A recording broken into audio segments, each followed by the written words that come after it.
नमस्कार दोस्तों, आप देख रहे हैं सनवाल एजुटेक यूट्यूब चैनल। दोस्तों बात करेंगे वार्षिक परीक्षा 2023 तो इसका 12वीं क्लास का हिंदी अनिवार्य का दोस्तों पेपर अभी मेरे पास आ चुका है। 3.15 घंटे का एग्जाम होगा, 70 नंबर पूर्णांक रहने वाले हैं। आइए बात करते हैं कि इसमें किस प्रकार के क्वेश्चन दिए गए हैं। सभी जिलों के अंदर दोस्तों पेपर बहुत काम आने वाला है। आंसर शीट सहित बताने वाला अपने अपने दोस्तों को दोस्तों यहाँ पे पेपर शेयर कर देना।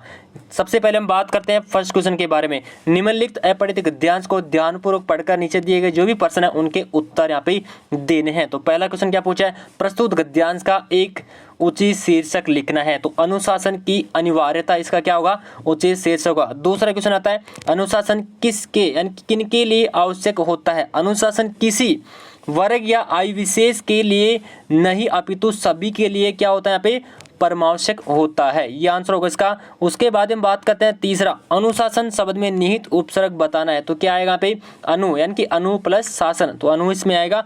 नेक्स्ट आता है विद्यार्थी जीवन में अनुशासन का क्या महत्व है। अनुशासन के अभाव में, तो यहाँ पे आपको देखने के लिए मिल जाएगा कि अनुशासन के अभाव वाला, ठीक है, अनुशासन का अभाव होता है और उस अभाव में यहाँ पे, हाँ बिल्कुल, यहाँ पे आपको देखने के लिए मिलेगा अनुशासन का अभाव। अनुशासन का अभाव यहाँ पे ये रहा, ये इसका आंसर होगा। अनुशासन के अभाव में विद्यार्थी का जीवन शून्य बन जाता है। तो 4 क्वेश्चन का आंसर होगा यहाँ से लेके यहाँ तक होगा। एक एक नंबर के क्वेश्चन यहाँ पे पूछे गए। ये 2 नंबर का था आपका। उसके बाद में दूसरा क्वेश्चन की बात करें, अपठित पद्यांश को पढ़कर नीचे दिए गए प्रश्नों के उत्तर देने हैं। तो पहला क्वेश्चन की हम बात करते हैं, विचार लो कि मर्त हो, इस पंक्ति का आशय क्या है।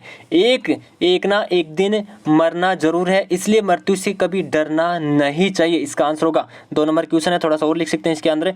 पशु प्रवृत्ति का क्या बताई गई, पशु प्रवृत्ति क्या बताई गई है। तो दूसरे क्वेश्चन का आंसर होगा, वह मनुष्य पशु के समान है जो सिर्फ अपने स्वार्थ के लिए सोचता है या जीता है। उसके बाद में आता है तीसरा नंबर का, प्रस्तुत काव्यांश का उचित शीर्षक क्या है। तो स्वार्थहीनता और उदारता के बारे में लिख सकते हैं। सृष्टि में किसकी कीर्ति का प्रसार होता है, किसी भी भाषा सृष्टि में आत्मीयता और भाईचारा का क्या होता है यहाँ पे प्रसार होता है। थोड़ा सा यहाँ पे एक लाइन रह चुकी है, यानी कि इसकी जो पद्यांश है इसमें एक लाइन और आती तो आपका आंसर इसमें देखने के लिए मिल जाता, ठीक है। उसके बाद में आता है तीसरा नंबर क्वेश्चन। इसमें पूछा दोस्तों यहाँ पे कि एक विषय पर क्या लिखना है, आपको 3 शब्दों में निबंध लिखना है। राजस्थान के प्रमुख पर्वोत्सव होगा, नारी शक्तिकरण होगा, प्लास्टिक थैली पर्यावरण के दुश्मन, जीवन में खेलों का महत्व। तो आपको एक में क्या लिखना है, निबंध लिखना होगा। 5 नंबर का ये क्वेश्चन है, जल्दी से रट लीजिए इसको। नेक्स्ट आता है 4 नंबर क्वेश्चन, राजस्थान विश्वविद्यालय जयपुर की ओर से मुख्य परीक्षा आयोजन के लिए संबंधित एक व्यक्ति क्या करनी है, यहाँ पे तैयार करनी है। तो 4 क्वेश्चन है और यहाँ पे एक निविदा भी प्रारूप तैयार करना, ये भी आपका क्या है 4 नंबर का क्वेश्चन है। उसके बाद में आता है 5 नंबर वाला क्वेश्चन, निम्न प्रश्नों के उत्तर देने। 1 नंबर क्वेश्चन होगा, लिपि किसे कहते हैं। लिपि का आंसर होगा, किसी भी भाषा की लिखावट या लिखने का ढंग को क्या कहते हैं, लिपि कहते हैं। 1 नंबर क्वेश्चन है।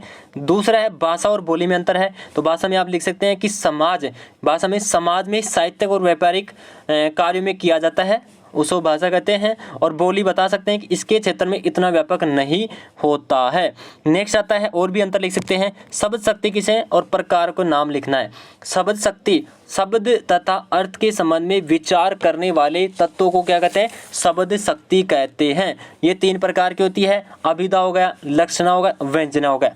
नेक्स्ट आता है 4 क्वेश्चन, इसमें इस पंक्ति में अलंकार की और परिभाषा, अलंकार बताना और अलंकार की परिभाषा देना है। तो इस पंक्ति का बात करें तो इसमें आएगा अलंकार, आएगा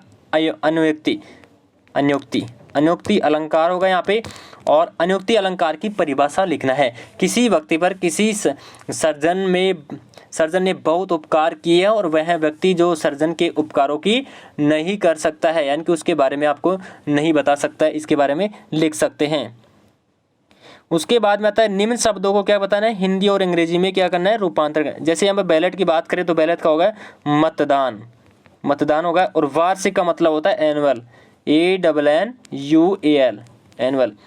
उसके बाद हम बात करते हैं यहाँ पे नेक्स्ट है फीचर की परिभाषा लिखेंगे। 3 नंबर क्वेश्चन है, समाचार लेखन के 6 कौन कौन से प्रकार है। उल्टा पिरामिड शैली किसे कहते हैं, सूर्यकांत त्रिपाठी निराला और फणीसर नाथ रेणु साहित्यिक परिचय देना है। 4 नंबर क्वेश्चन है, आधुनिक पद्यांश का प्रसंग सहित व्याख्या करना। ये दोस्तों आपका क्या है 5 नंबर का यहाँ पे क्वेश्चन एग्जाम में पूछने वाले हैं।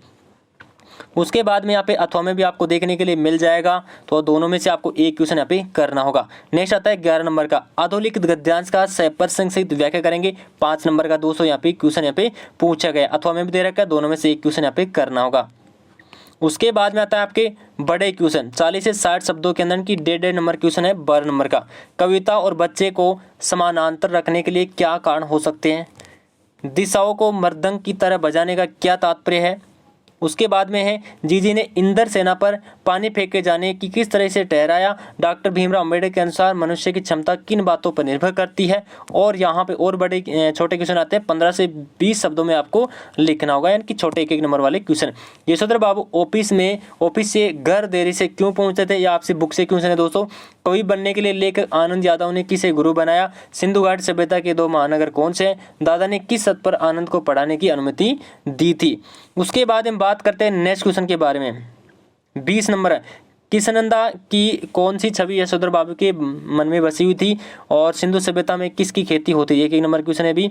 उसके बाद में आता है थोड़े बड़े क्वेश्चन, 100 शब्दों में लिखना होगा। 22 नंबर है, कैमरे में बंद अपाउच कविता, करुणा की मुकुटों में छिपी क्रूरता की कविता कैसे और स्पष्ट करना होगा? ये दोस्तों आपका 4 नंबर का है। अथवा पूछा यहाँ पे, कवितावली में उदय छंदों के आधार पर स्पष्ट करना होगा कि तुलसीदास को अपने युग का आर्थिक विषमता अच्छी समझ है।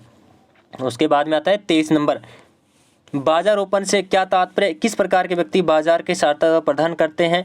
और पहलवान लुट्टन सिंह चारित्र्य विशेषताओं को बारे में बताने, ये भी 4 नंबर क्वेश्चन आपका। सिल्वर बैंडिंग नामक कहानी पीढ़ियों के वैचारिक अंतराल की कहानी कैसे और सिद्ध करना, ये भी अथवा में दे रखा है यहाँ पे। सिंधु घाटी सभ्यता साधन संपन्न थी और उससे भव्यता का आडम्ब नहीं था, स्पष्ट करना है। ये 5 नंबर का आपका क्वेश्चन है, ठीक है। इसके अंदर यहाँ पे एक क्वेश्चन आपको देखने के लिए और मिल सकता है, ये भी मैंने लिखा है, तो यहाँ पे एक क्वेश्चन आपको और भी देखने के लिए मिल सकता है, तो इस क्वेश्चन को आप देख लीजिए। तो दोस्तों ये पेपर आपका कंप्लीट हो चुका, जल्दी से पेपर को रट लीजिए, और जिसका पेपर है वो अपनी मिलान कर लीजिए, जिसका पेपर आने वाला है वो पेपर यहाँ पे रट के जाना है, क्योंकि इस तरीके से यहाँ पे एग्जाम में क्वेश्चन आपके आने वाले हैं। दोस्तों को ज़्यादा से ज़्यादा शेयर करें, लाइक करें, कमेंट करें और चैनल को विशेषकर सब्सक्राइब करें। धन्यवाद।